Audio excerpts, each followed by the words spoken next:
আসসালামু আলাইকুম রহমতুল্লাহি আবরাকাতু। মহান আল্লাহ তাআলা প্রায় 1450 বছর আগে পবিত্র কোরআনে মৌমাছি ও মধু সম্পর্কে যা বলেছেন, আধুনিক বিজ্ঞান সেগুলো আজ আবিষ্কার করছে। মৌমাছি আমাদের অতি পরিচিত একটি প্রাণী, তবে এই মৌমাছি নিয়ে পবিত্র কোরআনে রয়েছে অবাক করা তথ্য। যে তথ্য পেয়ে আজকের বিজ্ঞানও অবাক। শুধু অবাক করা তথ্যই আছে কোরআনে, শুধু তা নয়, পবিত্র কোরআনে এই মৌমাছির নামে মহান আল্লাহ সুবহানাহু ওয়া তাআলার একটি পূর্ণাঙ্গ সূরা নাজিল করেছেন। সূরার নাম নাহল।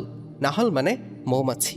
কেন মৌমাছির নামে সূরা নাজিল হলো, কিংবা মৌমাছি সম্পর্কে পবিত্র কোরআনে কি আশ্চর্যের ব্যাপার লুকিয়ে আছে, তা জানব আজকের এই ভিডিওটিতে ইনশাআল্লাহ। মৌমাছি মহান আল্লাহর অপূর্ব সৃষ্টি, যাকে আরবিতে বলা হয় নাহল। পবিত্র কোরআনে নাহল নামে একটি সূরা অবতীর্ণ হয়েছে। এই সূরাটি পবিত্র কোরআনের 16তম সূরা।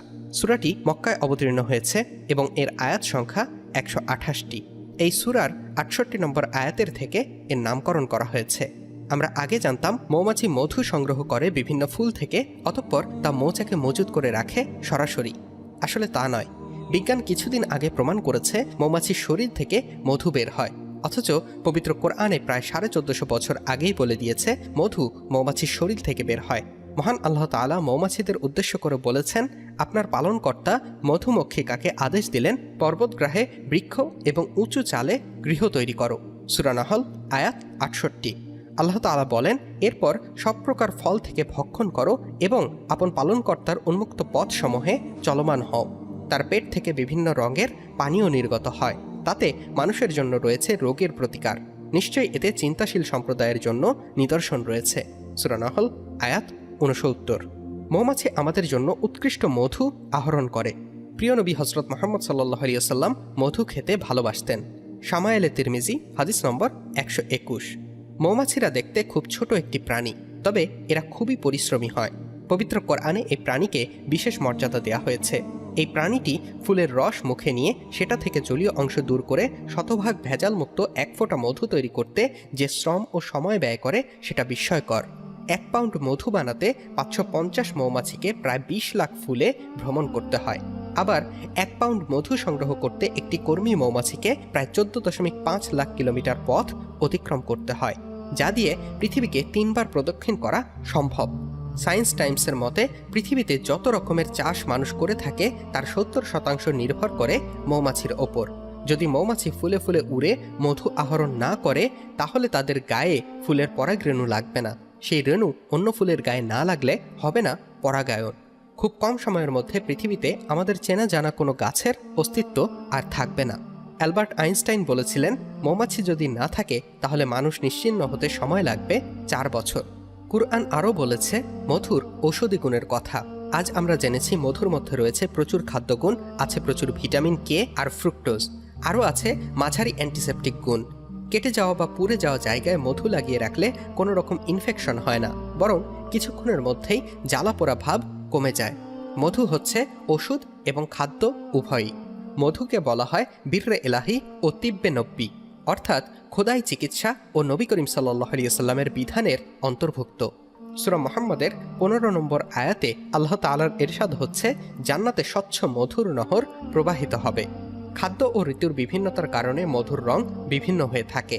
এ কারণেই কোনো বিশেষ অঞ্চলে কোনো বিশেষ ফল ফুলের প্রাচুর্য থাকলে সেই এলাকার মধুতে তার প্রভাব ও স্বাদ অবশ্যই পরিলক্ষিত হয়। মধু সাধারণত তরল আকারে থাকে, তাই একে পানীয় বলা হয়। মধু যেমন বলকারক খাদ্য এবং রসনার জন্য আনন্দ ও তৃপ্তিদায়ক, তেমনি রোগ ব্যাধির জন্য ফলদায়ক ব্যবস্থাপত্র। কেন হবে না? স্রষ্টার ভ্রাম্যমান মেশিন সর্বপ্রকার ফল ফুল থেকে বলকারক রস ও পবিত্র নির্যাস বের করে সুরক্ষিত গৃহে সঞ্চিত রাখে।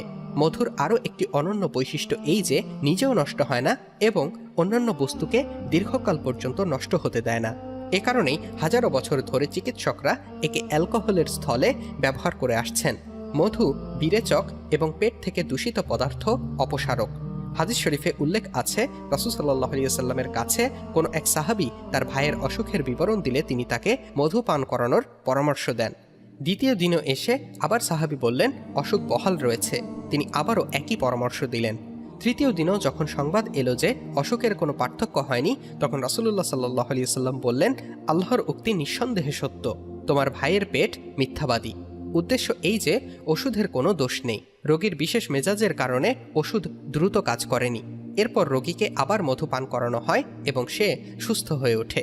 মধুর নিরাময় শক্তি বিরাট ও স্বতন্ত্র ধরনের। কিছু সংখ্যক আল্লাহ তাআলার বুজুর্গ ব্যক্তি এমনও রয়েছেন যারা মধু সব রোগের প্রতিষেধক হওয়ার ব্যাপারে নিঃসন্দেহ। তারা ফোড়া ও চোখের চিকিৎসাও মধুর মাধ্যমে করেন। দেহের অন্যান্য রোগেরও চিকিৎসা মধুর দ্বারা করেন। হযরত ইবনে ওমর রাদিয়াল্লাহু তাআলা আনহু সম্পর্কে বর্ণিত আছে যে তার শরীরে ফোড়া বের হলেও তিনি তাতে মধুর প্রলেপ দিয়ে চিকিৎসা করতেন। এর কারণ জিজ্ঞাসা করা হলে তিনি বলেন, আল্লাহ তাআলা কোরআনে কি বলেননি যে তাতে মানুষের জন্য রয়েছে রোগের প্রতিকার? কুরতুবী। শুধু তাই নয়, এরা খুবই পরিশ্রমী পতঙ্গ। ফুলের রস মুখে নিয়ে সেটা থেকে জলীয় অংশ দূর করে শতভাগ ভেজালমুক্ত এক ফোঁটা মধু তৈরি করতে যে শ্রম ও সময় ব্যয় করে সেটা বিস্ময়কর। 1 পাউন্ড মধু বানাতে 550 মৌমাছিকে প্রায় 20 লাখ ফুলে ভ্রমণ করতে হয়। আবার 1 পাউন্ড মধু সংগ্রহ করতে একটি কর্মী মৌমাছিকে প্রায় 14.5 লাখ কিলোমিটার পথ অতিক্রম করতে হয়, যা দিয়ে পৃথিবীকে 3 বার প্রদক্ষিণ করা সম্ভব। পবিত্র কোরআন এমন একটা গ্রন্থ যার মধ্যে সংক্ষিপ্ত বাক্যে অনেক কিছু বলা হয়েছে। আর এটা কোনো বিজ্ঞান গ্রন্থ নয়, এটা ধর্মগ্রন্থ। কিন্তু পবিত্র কোরআনে বিজ্ঞানের অনেক কিছুর সমাধান পাওয়া যায় যা বিজ্ঞান স্বীকার করে নিয়েছে, এবং কোরআনের কোনো আয়াত আজও কেউ ভুল প্রমাণ করতে পারেনি। এই মহাবিশ্ব যিনি সৃষ্টি করেছেন তার কাছেই রয়েছে সব কিছুর সমাধান। দিনে দিনে বিজ্ঞানও কোরআনের বাণীকে মেনে নিচ্ছে।